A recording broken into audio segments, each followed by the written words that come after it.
Welcome back to LTN Reviews, guys. Today we talk about Scream 6. We have the lovely props here for Scream 5. We want to call it Scream 5 because it is Scream 5. We've got Ghostface here, Pop Vinyl Ghostface edition. I love it. Cool. Obviously, Scream came out last year, which is literally Scream 5. So this is Scream 6. I don't know what studios are playing that, but I think they want people, like new audience, to go see the films. So they class it as its own film, even though it done so well and everyone knows it's Scream. But I digress. Scream 6. You know what? I like Scream 5. I like all the Screams, every single one of them. Scream 5. I wasn't the biggest fan, right? It was okay. Have I got it on Blu-ray? Yes. Was I happy that I was gifted this gift? Yes. However, I was worried about Scream 6. And I remember speaking about this last year. I was like, Ash, I'm not sure about Scream 6 now. Yeah. Anyway, as always, Ash, what are you thinking? Straight away, let's get into it. They kick off with the lines of a phone call. Mm-hmm. That just seems like how they play out all these movies. And funny enough, it's a continuation of the previous films. They want to finish off. Was it like the Stab the Scream series? Yeah. So obviously one of the film teachers, she gets killed, and it goes down the line of, what's your favorite movie? Can you see me? She's on a date. So she's on a date. It's a bit of madness. She gets killed. Yeah. Straight into that, it's one of the students that have killed her, which it moves into, they get a phone call. Yeah, man. Like, I think when it first started and I saw you take off the mask, I was thinking, bro, have they done that thing where the trailer is completely different to the film I'm about to watch? Because I thought he's going to be the killer and they have to work out who it is. And I was kind of like, that's actually a cool idea because it takes away from the normal formula that we have with Scream films. But then he gets the phone call and he gets the voice, and you're like, oh, okay, he's a victim as well. Yeah. So I was really surprised with that. It's kind of like Scream 4, how they started that with, it was from a film to another film to another film. However, this was really, really smart on the director's part. Radio silence. I think that's what they call it. Completely gives you who is it? Yeah, exactly. So I think that was very strong.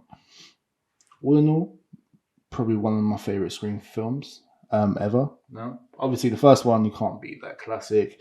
Obviously, people hate 3. I love 3. I like 2. I like 4, 5, whatever, man. However, this one, they broke the mold. Yeah, they did, and it's so violent as well. It's so violent, and it not in the sense of it was scary. Because everyone was like, oh, this one's going to be more scary. But because with Scream films, you're not really scared, No. And maybe, I don't know what the first one, very young when the first come out, so I don't know how it was in that time. What was that, like 94? Yeah, 94, 5 or 6. Yeah. So it did break the boundaries. The thing is with this one, it's moved to basically 2023, modern New York.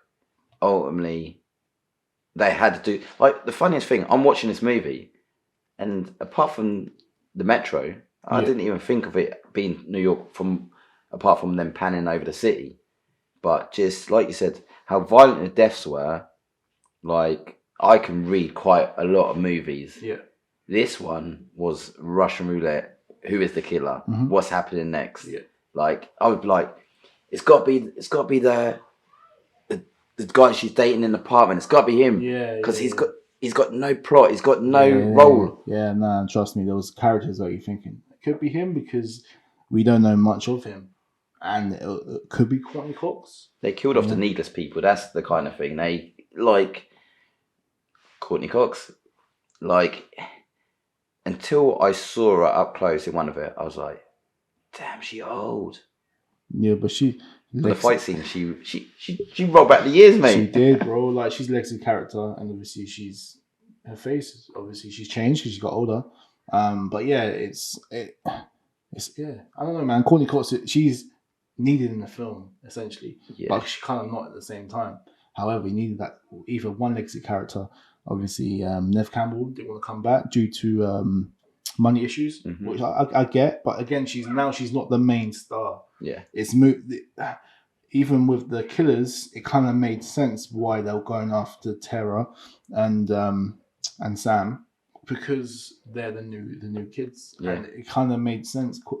Sydney wasn't in it because she wasn't the main focus, even though obviously the Ghostface had got the ideas from the original killings in the Woodsboro. We didn't need Sydney. We did need Sydney in Scream 5 just because we needed Sydney in Scream 5. However, this one, they kind of I don't know how much she was involved in Scream 6 before she wasn't.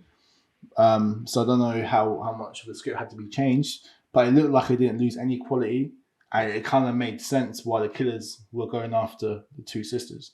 However, it felt like a Saw movie when they revealed themselves. If they put that theme tune on the back of it, I'm like, that's a Saw movie, bro. But you know what I mean? Like, I don't know what I was thinking for the killers, because again, like you said, there were so many characters that had no backstory. But once we found out who the killers were, I was kind of pleasantly surprised.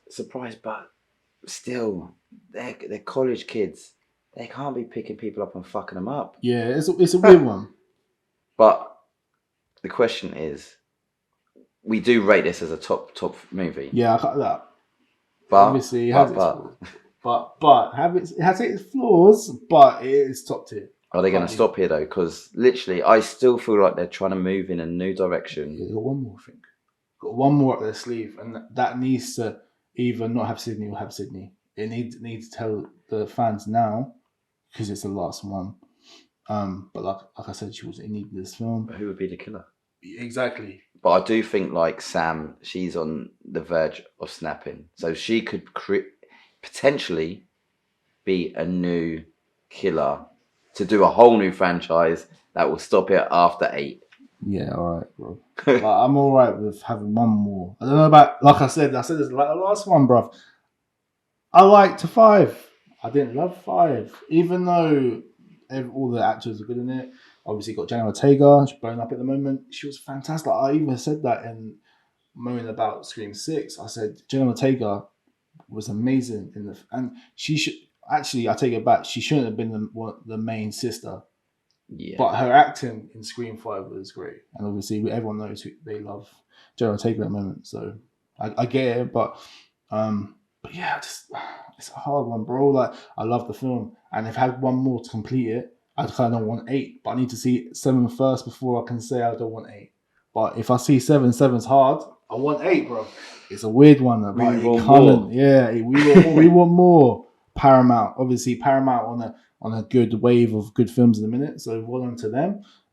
Anything else, Ash, you want to add? Let's just say, let's see what the future holds. Miramax and Paramount, they're doing great things, but sometimes you gotta say enough is enough. Yeah, you do. And to be fair, like you said about the killers, bro, this happened. This like a year from the Scream 5 event. So kind of like they got geared up with their dad to do whatever they wanted. Give it a couple of years. That's what I say. Yeah, but then they filming this year. We'll see, man. We'll see. I don't know, man. I don't know. Obviously, I don't know. I'm happy that it came out. It was hard as well. I was surprised how hard it was. March has been a tough month. There's something for everybody. Yeah, it is. There is Shazam. We'll see about that. Anyway, guys, appreciate that. It's Ashley. It's Tony again. Please comment, like, subscribe. And I would say let's go just watch Scream 6, bro. You like it. All right?